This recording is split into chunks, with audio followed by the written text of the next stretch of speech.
Welcome back to another edition of In the Hot Seat here on the Podium Finish Live and on the Podium Finish. I'm Rob Tiongson, and on this edition, I'm pleased to be joined by my friend Parker Kligerman, driver of the number 48 Big Machine Spike Light Coolers Chevrolet Camaro, fielded by Big Machine Racing. Unlike in March, I actually said that right this time, so 5 bonus points to me and 5 bonus points to Parker Kligerman, of course, because he's in the playoffs, folks. Super exciting stuff. So before we get started, how are you doing today? Good, buddy. Appreciate it. Yeah, it's been busy. I got back down to North Carolina. I went up to Connecticut for 2 days on Saturday, Sunday, which was nice. And back down to Charlotte. Had sim this morning, bright and early, all through the morning. Then we had a little TV show, and now joining you here. So it's busy, but it's a good busy because it means we're making waves and people want to talk to us and they want to hear what we have to say and what we've got going on, which is really cool. And so overall, it's what you want when you're succeeding at the front of a series like the Xfinity Series, and that you get the attention that we're getting, which is really cool. Certainly, and it's well deserved because you're certainly making some headlines this year. And in fact, I'm trying to dodge your car in my Zoom I background, see so that. try not to hit me during this interview. I'm kidding, but I will. I no. will. Well, first of all, I should say again, congratulations on making the round to 12. I mean, just the path to get there was as exciting as watching the race victories between the top two regular season drivers who got the championship. But your story is just as exciting to me. But despite the fact you had that tough result at Bristol, how do you feel about your chances to go and contend for this year's championship, starting with this weekend's race at Texas? Yeah, I think it is possible for us to go all the way, and I think really it comes down to just doing what we've been doing. You mentioned the pressure pack situation we're under at Kansas to get into playoffs. Like that's the mode we've been in since the beginning for us, or throughout the last 2 months for Big Machine Racing. We've just been in this mode of being in a position where it's do or die. Every race matters a massive amount, and so I just think we didn't have to change a thing going to the playoffs, and therefore this past weekend we were super fast in practice. I literally said 5 to 8 laps in, I was like, we're going to win this race. We qualified well, and then we got in the race, and we had a lot of speed in stage one, and we just unfortunately had the right front issue. But our team did a great job getting us back out on track and gaining 5 points, which was huge. So that might be big come 2 races from now at the Roval. You never know. So if we just keep doing what we're doing now, if we show up to Texas and have the same level of speed that we've had the last month or so, we're going to be fine. We're going to go challenge for the win, and we can do that at the Roval. I think we could win one of these two or both of them, and if not, we can point our way to the next round. So I just have that confidence in this race team, and it comes from, people kept asking us like, "Oh, what do you do when you get the playoffs? How do you approach this, that sort of thing?" And I was like, "It's really easy. We just keep doing what we've been doing." And we're gonna be just fine. And I truly still believe that. I mean, things are working out just perfectly because you and Patrick Donahue have just been clicking. The chemistry's been good all season long. And as the season's picked up, you guys are getting the results that you guys should have gotten earlier this year just because you guys have been competitive and fast all season long. And, considering the fact that you're their first full-time driver since they decided, hey, we want Parker in this ride. How do you feel about the progress and successes that you've built upon with this program for Big Machine Racing? That's been the key for us. First half of the year was a lot of learning, a lot of figuring out parts and pieces and processes and people and that sort of thing. And that's what race teams are all about. At the end of the day, we're all pretty much working the same parameters mechanically. And so it's about getting the most out of your people and the processes that you have to put those mechanical pieces together. And that was a big part of what's made us better in the second half of the year because we had to go to work on a lot of those things in the first half. Patrick Donahue and everyone, Keith Barnwell and everyone at Big Machine Racing has done a great job of that. And yeah, I think that's people like, or I like to say we're a young race team. We're a young race team, which means we have to go through all those things and figuring that out against established organizations that have been doing this for the better part of more than a decade, or if not just at a decade, right? Or more than, or many decades in the case of RCR and that sort of thing. So, it's a building process. It's always going to be, and it's been really cool to be a part of because, it's something I think a lot of drivers want is that opportunity to step into a young race team and be a part of the process of making it better and seeing the results of those things that you're putting in place and the results of the the parts behind the scenes that no one can see and they never notice and they never know it's actually happening, but you actually you put all those things in place and you put them in the right place, the things start to come together and then the results happen, right? And then that's a really cool payoff. So that's been the rewarding part for me, but I think we have a really high ceiling and we haven't gotten close to it, and we've got a lot more room to grow and continue getting better. And I think we can make waves in these playoffs even with a disappointing start. At the end of the day, we had speed, and I think speed can fix everything, lost in race teams. And so if we bring that same level of speed, as I said, going forward, we're gonna be just fine.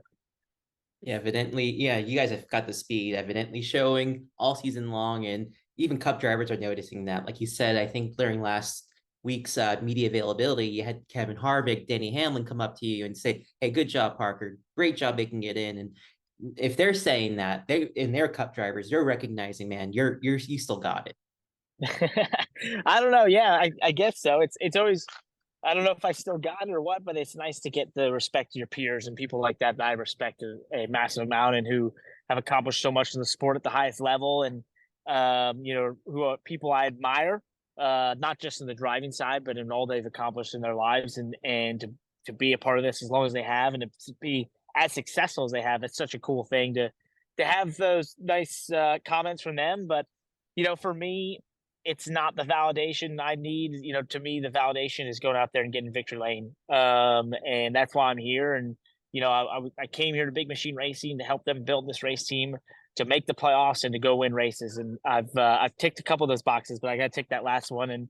And I think, for us, we can still get to the championship four without winning, but I really would like to get ourselves in victory lane, because there's no better, I feel like, validator in the all racing than getting victory lane. And I think a lot of us in our team know we can win, but there's no replacement for the idea of, or for the validation and the confidence that just knowing, oh, we did win, right? So we've got to go to work on that. But I think there is a lot of reasons to be positive, and it's very cool to get those comments from guys like Denny and Kevin.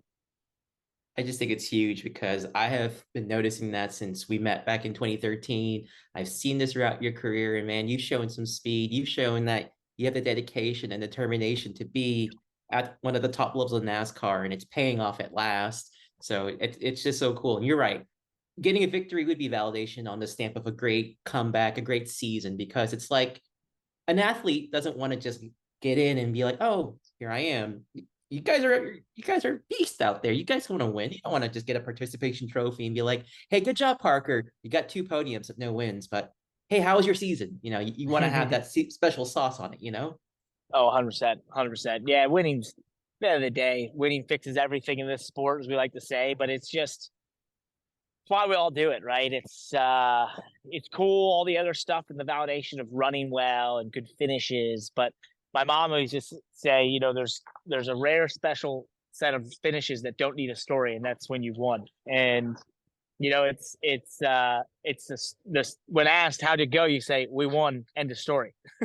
No one cares what the rest of the story was. So it is a nicer thing it is the ultimate goal in all that we do here in racing, to be the fastest and to be first on race day. And I really think, though, you can't, Rome wasn't built overnight. You can't get there in seconds. You got to build up to it often, and I think we've done just about everything but win. We keep putting ourselves in position. The top five will break through here soon. It's just like Al Pacino with his movie career. It took him, what, 30 years just to finally get Oh, an Oscar. I'm not saying it's gonna take 30 years for you to win a race. I'm just saying greatness like comes in time. So I'm just saying Al Pacino had to wait. there So you go. maybe you'll get your chance much sooner than he did. But Yeah, no, yeah. I totally understand where you're coming from with that. And well, your team has a vote of confidence in you because they said, "Hey, here's a contract for next season. You're coming back. We want you back in this 48 car." I mean, how exciting was that for you to, sign on those dotted lines and say, "Yep, Parker Kligerman is driving. I'm driving this car again next year." Oh, it was awesome. It's such a cool, once again, validation, right, of what we're doing here at Big Machine Racing, and really from Scott Borchetta, the owner, who has been so supportive and so amazing, and giving me this opportunity to come in here and help them do this at Big Machine Racing, and to be a part of this, right, and to get to know him. And after all that he's been through this year, it's really cool to be in this place at this time in my life, to have this opportunity, for all that I've kind of, you know, not given this sport, but a lot of the sacrifices I've made to be here and the effort I've put into being here. A lot of the time and dedication I've put into this sport across all different facets. To have a opportunity in 1 year, but then to know I'm going to be here again next year and get to build on the success of this year, that's a really cool thing. And it's very rare in my life, in my career. I've never had it happen. So the earliest I'd ever known I had a deal was basically this deal last year in October. And now I've one up that by knowing I had a deal basically in July. So I'm in uncharted territory, but I tell you what, it's a way cooler place to be. It's a really awesome place to be. And I look at these races and these tracks and I think, okay, all right, what could, and I go to my notes and I write what could be done better next year, right? Like knowing that's the case. Many times in my career has not been the case. So it's just really cool. And to me, I know where we're going and where we're headed and how things are getting better. And I just see, I want to be a part of the success that we're going to have here in the future, with all the parts and pieces and people that were put in place. And so, I just know, there's a lot of rewards ahead, and I'm just very grateful to be a part of, hopefully get that chance to be a part of. I'm sure you will, because of Keith, Patrick, and of course Scott have noticed that you're doing positive things for this program. You're going to be in great shape for many years to come. And I'm really happy for you to see that you're thriving out there. It's just a good inspirational story, to say the least. And you're gonna have your next chance to win a race hopefully this weekend, because we're Yes. going to we're going to a pretty tricky track in Texas Motor Speedway. It's also going to be, not that it's news for you, but it's going to be super hot again in Texas.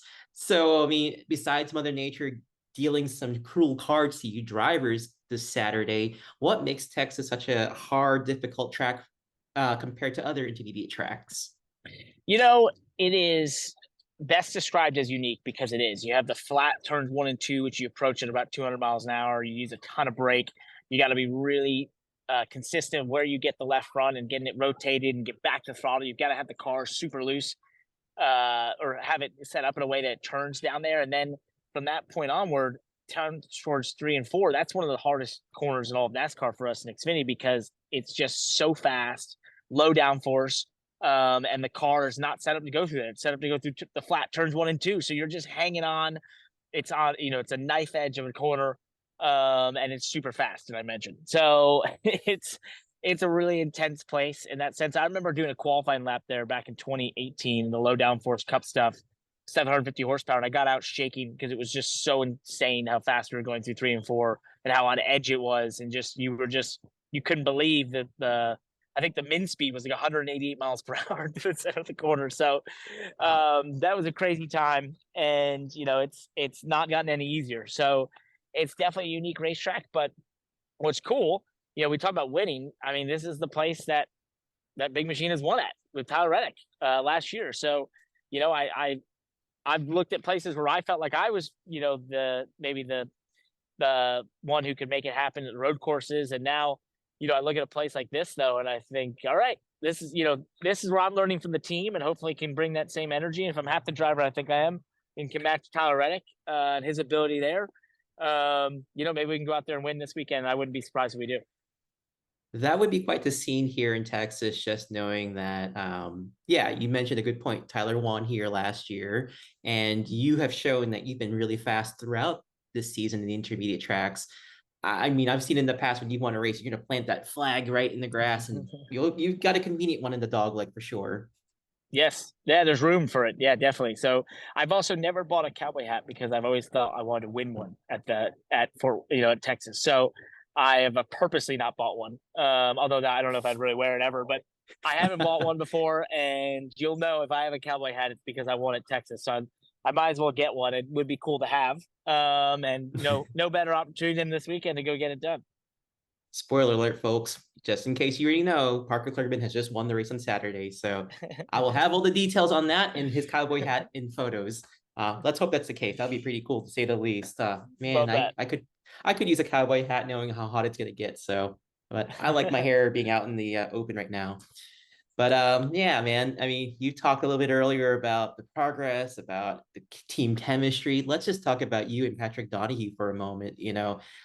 Patrick's got this great career. He's worked with Jeff Gordon. He's working with you. I mean, how has he brought out the best in you as a race car driver? Yeah, Patrick has done a great job, building this organization, and that's really the key. And I think, it's not an easy thing to start something from scratch. And that's what he and Scott have done. And he has been there from day one with this organization and taking them all the way to winning last year, and now making the playoffs this year myself. And that is not easy. And he's done a great job of assembling the right people and putting them in the right places. And I think it's just a testament to us figuring it out in that he's definitely in a position where in his career it's one of his best opportunities at a level like this, and to be in the position he's at.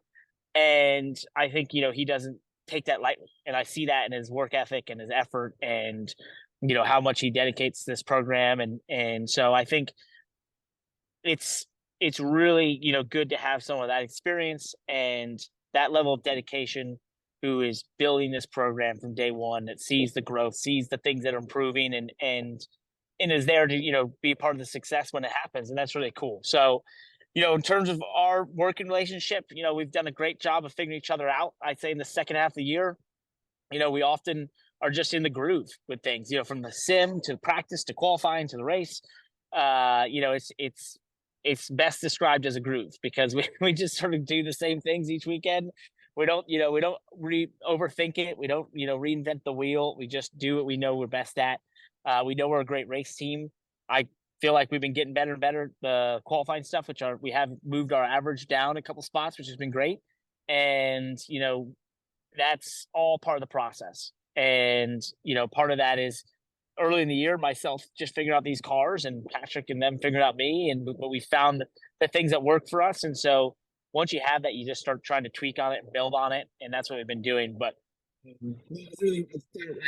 it's been very impressive what Patrick Donahue and this whole group has done with this race team. And I know people think, when they think of a new team, they think small team. I don't like to call us a small team. We're just a young team, right? We're a young team that has had to put all those processes in place and all those things, and all of that is at Patrick's direction. And so he's been instrumental in putting those things in places to allow us to have the success that we've had. That's the incredible part about teamwork and how you guys have just built this great chemistry. It's almost like beyond the match game and you guys can complete each other's thoughts. I bet you getting to the point where you're in the middle of a sentence and he already knows how to complete that sentence. I don't know if we're there, but we definitely, in terms of, I would say in racing, yes, definitely. He knows what I'm going to say about the race car basically before I say it. And that's been very impressive for sure. That's a really scary but great thought, just because of the fact that if you can do that, you're like, oh, cool, you can fix my loose problem then in turn 4. I would appreciate that. No, Yeah, that's for awesome. sure. For That's sure. awesome. And I'm sure a lot of that knowledge, besides your racing career, has to come from the fact that you've been one of the solid pit reporters for NBC and USA these last several years. And I know folks often point about you touching the asphalt of Texas when it rained in 2020, but I know for a fact you're obviously one of the more astute, more detailed oriented pit reporters. But how do you balance what you do on TV and the Money Lap podcast, which is a good friend of ours, by the way, and you do the race car driving life? Like, how do you do all of that? It's a lot. It's a lot to manage. Time management is the biggest thing. My calendar and scheduling has been a big part of that. But it's about having great people, and everyone at NBC has been amazing in their support of my racing, in their support of allowing me the room to go about and do this. And then obviously working within the schedule and trying to make it work for me and them, which has been great. So I think that's been really, really awesome. And, I have to thank Jeff Banky and everyone at NBC for working with me on that, because it's not always been the easiest thing. And then personally, I tell people all the time, I don't have hobbies. I don't have anything else. This is all it is. Motorsports, racing, talking about racing, doing podcasts. Like this is my everything. I don't really have anything else. And I feel like I'm in a stage of my life where I don't really want to do anything else, right? I don't want to play golf. I want to race and I want to build things and I want to, make a mark in the world and win races. And I think, all these things I'm doing have gotten me to where I am and they're going to continue to propel me forward. And as long as I can keep up the energy level, there's no reason to stop. But no, and then I should even say, my PR guy, Paul, here at Big Machine Racing has been instrumental in allowing me to do all these things and help me manage it all and that sort of thing. So it takes a village. It's not just me doing this willy nilly by myself. It definitely takes a village to do all these things and to do them well. But it also takes just really great people, and I'm lucky and grateful to be surrounded by so many great people that allow it to happen. Absolutely. We can't do it on our own. No man is an island. And if you had to do it on your own, I'm sure the first few days would be good. And then the last few, um, hell, this is too much for me. I've done it So, before, and I burnt out. So no, we can't do that. We can't do that. and you're a youngster yourself, my friend. You don't want to do that at my age. No, it's not good. So it's good to have a good pit crew with life to do the life things with your pit crew. I'm sorry, that was a little bit of a Rick Allen jokey kind of line I just did for you, but that's how I do. And, oh, on a side note, before I get to my last question, I just love the fact that on the Money Lab winning picks, you always pick yourself. I mean, not to make an obvious question out of this, is it because you are that absolutely confident that you can win, or is it kind of a principle that, hey, I would be foolish not to bet on myself? I think it's a little bit of both, right? So yeah, do I have the confidence that we can win almost every single weekend? Yes, I do, and I really believe that, and that's why I do pick that. But then, secondly, yeah, it's why would I be here if I wouldn't bet on myself? So you know what? I took the bet on myself for the last decade. I took a bet on myself doing this year, and coming back to being full time and trying to get to this level and be in this position, and so. Yeah. So you're gonna ask me who's gonna win every Xfinity race? I'm gonna pick me. That's fair enough. I mean, if you don't think you're the best at what you do, then I don't know what you're doing. I mean, we all have to think that way. We're wired that way.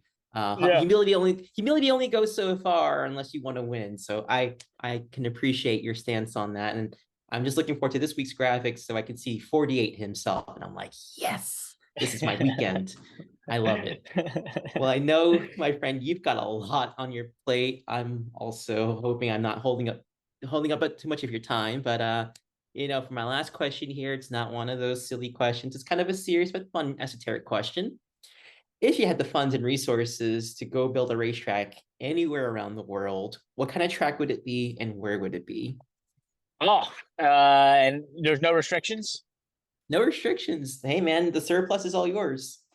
I would build essentially the old Bristol in the financial district of Manhattan, but it would be collapsible and it would be temporary. And I would do that, and I would do one big race a year there. There you go.